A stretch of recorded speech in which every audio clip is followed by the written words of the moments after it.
Hello everyone, स्वागत है आप सभी का। तो आज के हम इस लेक्चर में पढ़ेंगे परमाणु तथा द्रव्यमान संख्या। क्या पढ़ेंगे? परमाणु तथा द्रव्यमान संख्या के बारे में आज हम जानेंगे, ठीक है। और इसके पहले वाले लेक्चर में आप सभी को मैं ये सब सारी चीज़ें बता दिया हूँ, ठीक है। अगर आपने वो वीडियो नहीं देखा है तो आप सीरियल बाय सीरियल करके देख सकते हैं, ठीक है। मैंने उस पर पार्ट 1, पार्ट 2, पार्ट 3 करके उस पर डाल दिया है, ठीक है। तो आइए देखते हैं बिना टाइम वेस्ट किए, पढ़ते हैं परमाणु संख्या क्या होता है। वेरी वेरी इंपॉर्टेंट, ठीक है। परमाणु संख्या के बारे में देखते हैं, ठीक है। उसके बाद नेक्स्ट आ जाएगा द्रव्यमान संख्या। फिर द्रव्यमान संख्या के बारे में जानने के बाद हम पढ़ेंगे समस्थानिक क्या होते हैं, ठीक है।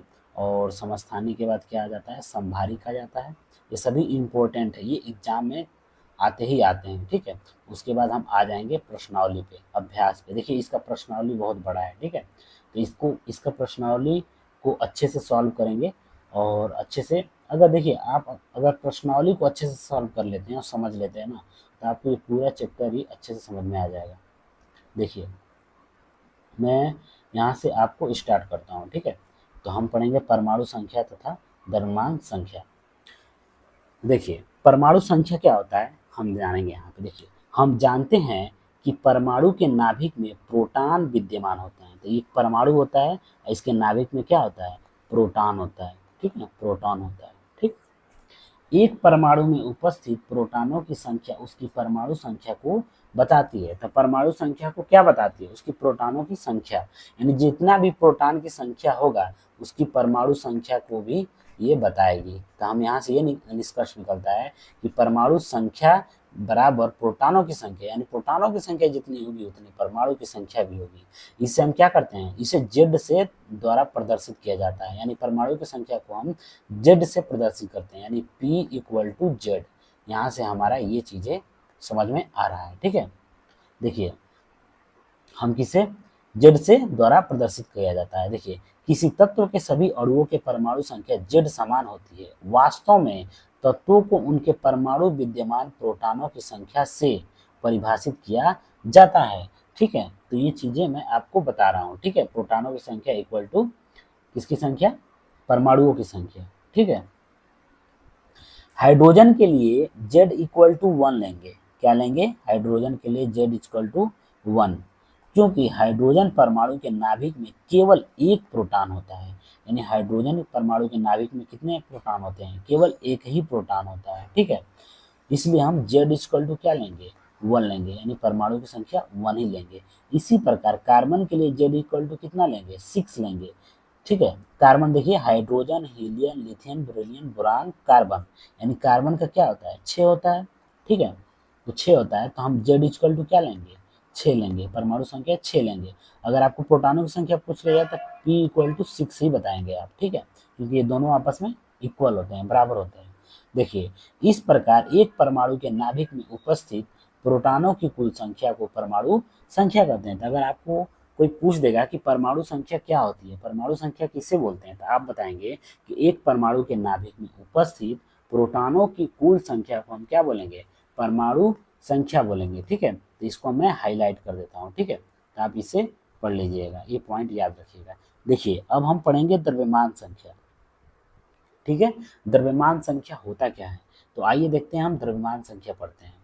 देखिए एक परमाणु के अपरमाणु कणों के अध्ययन के बाद हम इस निष्कर्ष पर पहुंच सकते हैं कि व्यवहारिक रूप से परमाणु का द्रव्यमान उसमें विद्यमान प्रोटॉनों और न्यूट्रॉनों के द्रव्यमान के कारण होता है। तो आप यहाँ पे ये समझते हैं कि ये हमारा परमाणु है और ये हमारा उसका केंद्र है, ठीक है। परमाणु का नाभिक है और इसमें प्रोटॉन और प्लस न्यूट्रॉन होते हैं। इनका जो सम होता है ना, न्यूट्रॉन और प्रोटॉन का जो सम होता है, ये परमाणु द्रव्यमान यानी द्रव्यमान संख्या के क्या होता है? बराबर होता है, ठीक है।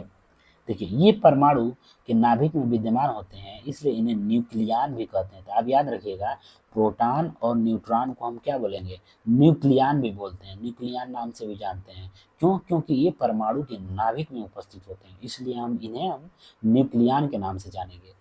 न्यूक्लियन अगर आपको मैं बोलूँगा तो क्या बताएंगे? प्रोटॉन और न्यूट्रॉन के बारे में बात हो रहा है। देखिए परमाणु का लगभग संपूर्ण द्रव्यमान उसके नाभिक में होता है। तो ये आपको मैंने पिछले वाले लेक्चर में बताया था कि जो परमाणु का टोटल जो द्रव्यमान होता है ना, वो सभी कहाँ निहित होता है?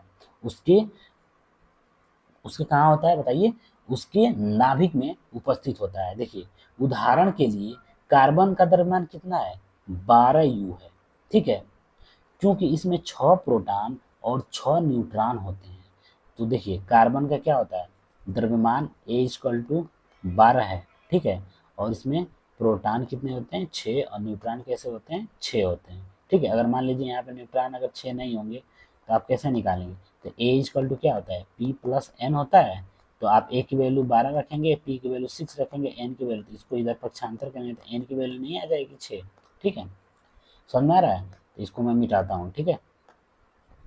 देखिए हम कहाँ थे, यहाँ पे देखिए 6 प्रोटॉन और इतना न्यूट्रॉन होंगे, देखिए 6U+6U=12। इसी प्रकार एल्यूमिनियम का द्रव्यमान कितना है, 15U, ठीक है। 13 प्रोटॉन और 14 न्यूट्रॉन। एक परमाणु के नाभिक में उपस्थित प्रोटॉनों और न्यूट्रॉनों को कुल संख्या के योग को द्रव्यमान संख्या कहा जाता है। तो आप यहाँ से ये द्रव्यमान संख्या का परिभाषा निकलता है कि द्रव्यमान संख्या किसे कहते हैं, तो आप बताएंगे एक परमाणु के नाभिक में उपस्थित प्रोटॉनों और न्यूट्रॉनों की कुल संख्या के योग को द्रव्यमान संख्या कहा जाता है। तो ये सभी ये 2 पॉइंट आप याद रखेंगे, द्रव्यमान संख्या का और परमाणु संख्या किसे बोलते हैं, ये परिभाषा एक तरह से है, ठीक है। चलिए आगे देखते हैं। अगला क्या है, किसी परमाणु को दर्शाने के लिए परमाणु संख्या, द्रव्यमान संख्या और तत्व का प्रतीक इस प्रकार लिया जाता है। देखिए यहाँ पे द्रव्यमान संख्या, अगर आपको किसी परमाणु को दर्शाना है तो आपको कहाँ कहाँ द्रव्यमान संख्या को लिखेंगे, परमाणु संख्या को कहाँ लिखेंगे और तत्व का प्रतीक कहाँ लिखेंगे, ये सभी चीज़ें आपको यहाँ पे ये इसके थ्रू हम लिखना स्टार्ट करेंगे। देखिए देखिए यहाँ पे तत्व का प्रतीक, जैसे मान लीजिए तत्वों का प्रतीक, जैसे हाइड्रोजन, हाइड्रोजन हमारा तत्व हो गया H, ठीक है। इस परमाणु का परमाणु संख्या क्या लिखेंगे, इसकी परमाणु संख्या 1 होती है, ठीक है, द्रव्यमान संख्या भी क्या होती है, 1 होती है। तो हम इसको इस तरीके से दर्शाएंगे, समझ आ गया। बीच में हमारा प्रतीक होता है, बीच में क्या होता है, प्रतीक होता है, नीचे यहाँ पे परमाणु संख्या होती है, याद रखिएगा, और ऊपर हमारा क्या होता है, द्रव्यमान संख्या होता है। ये वाला चीज यहाँ पे होता है, ये वाला चीज यहाँ पे हुआ, ये वाला चीज यहाँ पे हो गया, समझ आ रहा है यहाँ पे। चलिए आगे देखते हैं समस्थानिक क्या होता है। देखिए समस्थानिक के बारे में देखिए, समस्थानिक एक होता है समभारिक। समस्थानिक का मतलब अगर यहाँ पे आपका नाम आएगा ना समस्थानिक, अगर आपके कानों में गूंज रहा है कि समस्थानिक की बातें हो रही है तो आप तुरंत सोचिएगा कि ये परमाणु संख्या की बातें कर रहा है, ठीक है। तो यहाँ पे देखिए समस्थानिक मतलब यहाँ पे समझिए आप, यहाँ पे क्या लिखा गया देखिए, प्राकृतिक में कुछ तत्वों को परमाणुओं की पहचान की गई, ठीक है। यानी ये प्राकृतिक में कुछ तत्व ऐसे पाए गए और उनकी परमाणुओं की जो पहचान की गई, देखिए क्या, देखिए जिनकी परमाणु संख्या समान लेकिन द्रव्यमान संख्या क्या हो, अलग अलग। यानी ये चीज़ें आप याद रखिएगा। यानी समस्थानिक किसे बोलते हैं, जिनकी परमाणु संख्या समान होती है लेकिन द्रव्यमान संख्या क्या होती है, अलग होती है, उसे हम क्या बोलेंगे, समस्थानिक बोलेंगे। यानी कि एक देखिए जैसे मान लीजिए हाइड्रोजन एक एक यहाँ पे लिख देते हैं, फिर हाइड्रोजन के 1 2 लिख देते हैं, फिर हाइड्रोजन लिख करके यहाँ पे 3 लिख देते हैं। यहाँ पे देखिए यहाँ पे ये इसको ध्यान दीजिए, ये परमाणु संख्या है, परमाणु संख्या यहाँ भी 1 यहाँ भी 1 यहाँ भी है, परमाणु संख्या क्या है, समान है, लेकिन द्रव्यमान संख्या देखिए ये वाली चीज़ है, ये द्रव्यमान संख्या देखिए अलग अलग है ना, अलग अलग। यानी इसको हम क्या बोलेंगे, इसको हम बोलेंगे समस्थानिक, ठीक है। अब उदाहरण यहाँ पे देख लीजिए एक बार, उदाहरण देखिए यहाँ पे क्या लिखा गया है।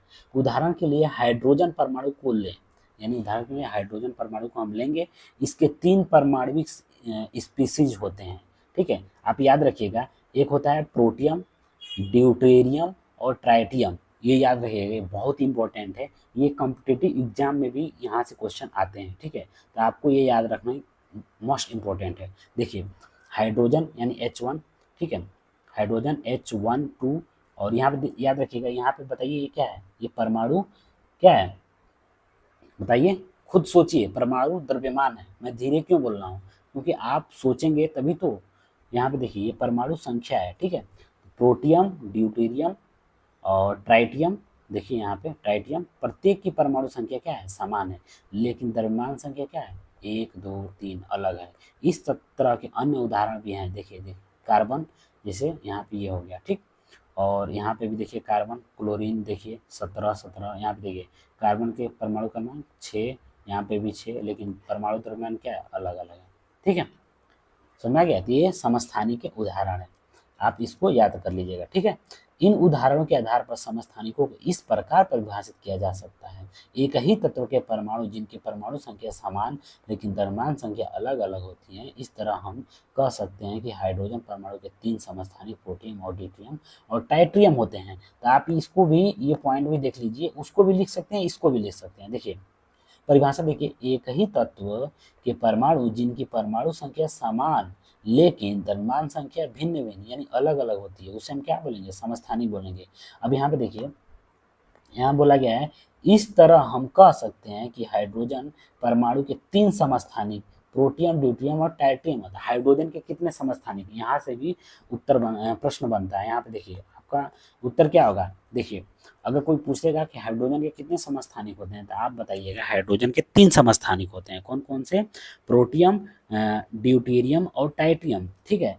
तो 3 समस्थानिक, एक होता है प्रोटियम, ये क्या आ गया, एक मिनट, इसको मैं हटाता हूँ और यहाँ से हाईलाइट करता हूँ ये चीज़ें, ठीक है।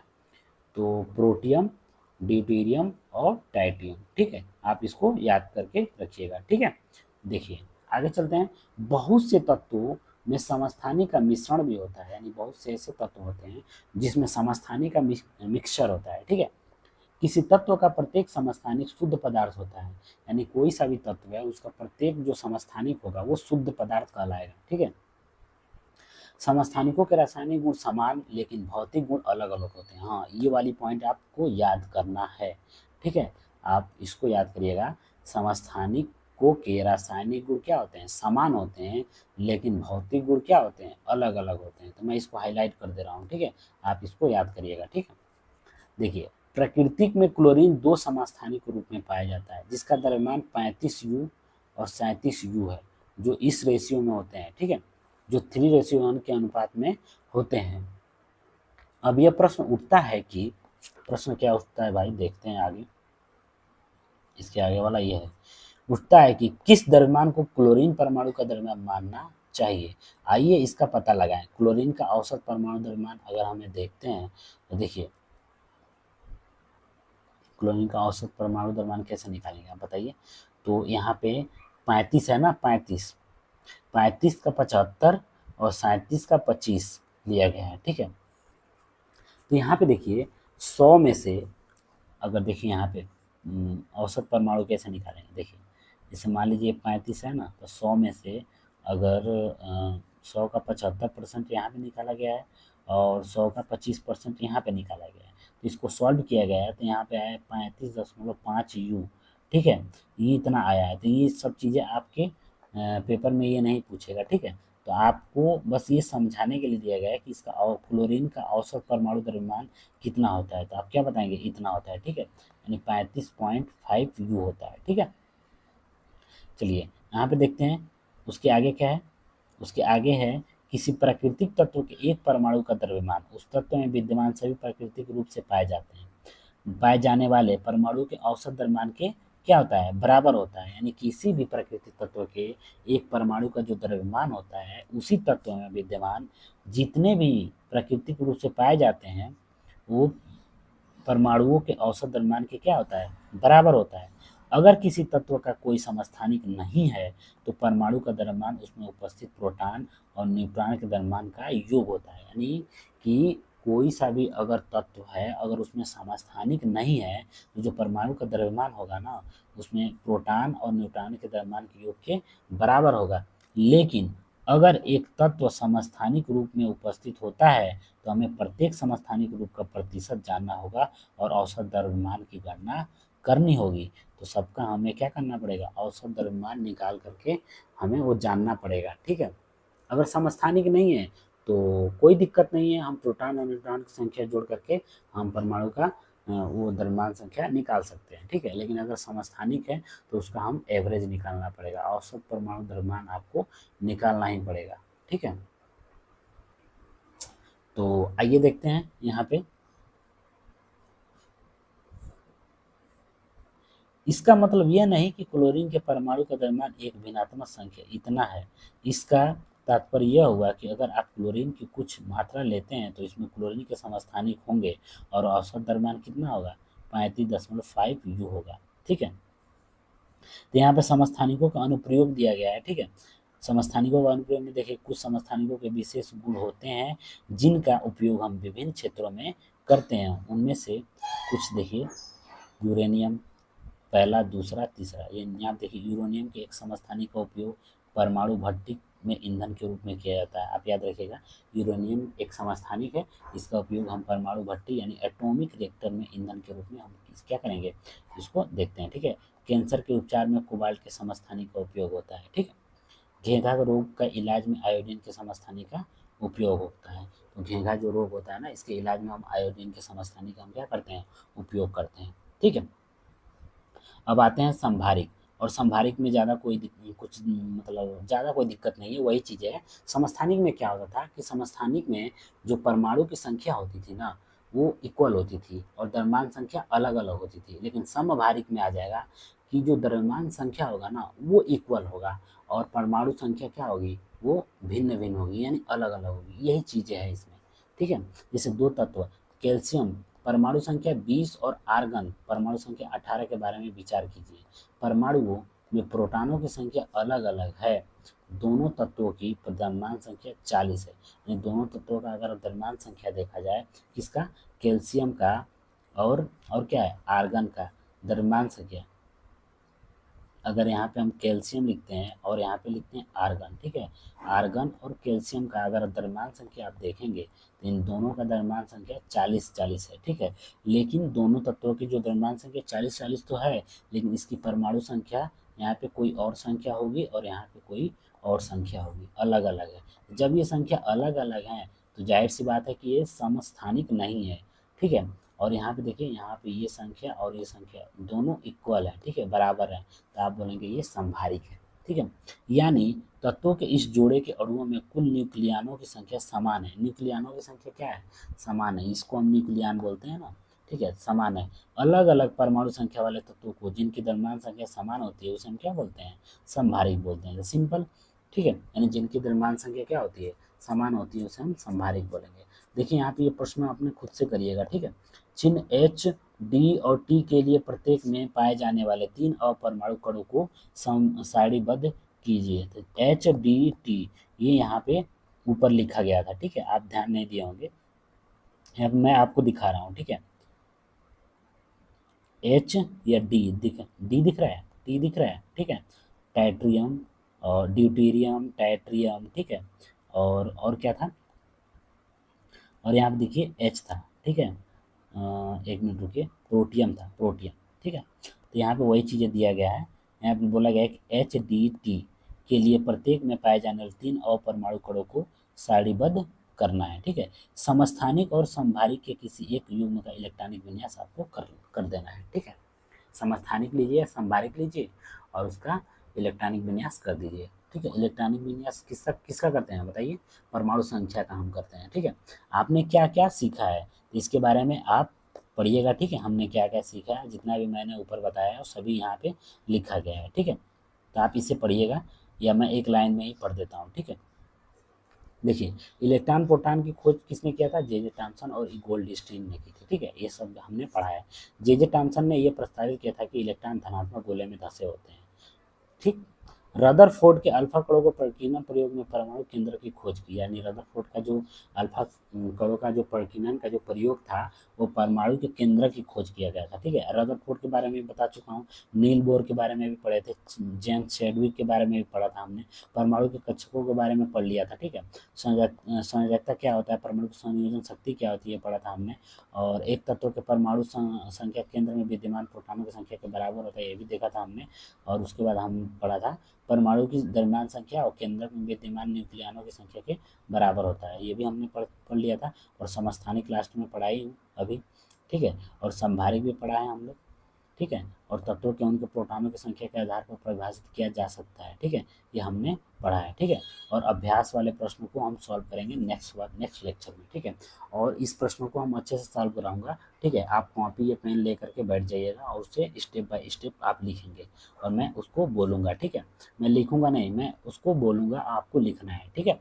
और जो जो क्वेश्चन करने लायक होगा उसको मैं बताऊँगा, ठीक, समझ आ गया।